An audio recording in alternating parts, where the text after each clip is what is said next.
Hey, it's Rob Floyd, celebrity mixologist from TV shows like Bar Rescue, Kelly Clarkson, and Access Hollywood. Listen, I am here to make you your own favorite bartender. And to do that, we're gonna work with one of my favorites, which is Lifeboost Coffee. We are going to do a golden butterscotch martini. And we're gonna start off, we're gonna use a little vodka. Whatever your favorite vodka is, we're gonna use 1.5 ounces. Next up, we're gonna use our butterscotch. We're gonna use 3/4 of an ounce. This is gonna be really good, trust me on this.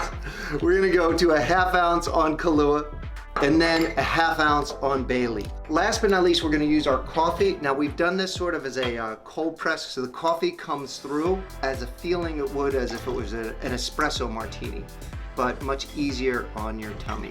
Our ice is in. We're gonna just top it off here. Not only is this gonna taste great, but wait until the trick we're gonna do at the end that's gonna make you look awesome. So we're now icy and cold and ready. Let's go ahead and use a little bit of an edible gold dust. And watch this.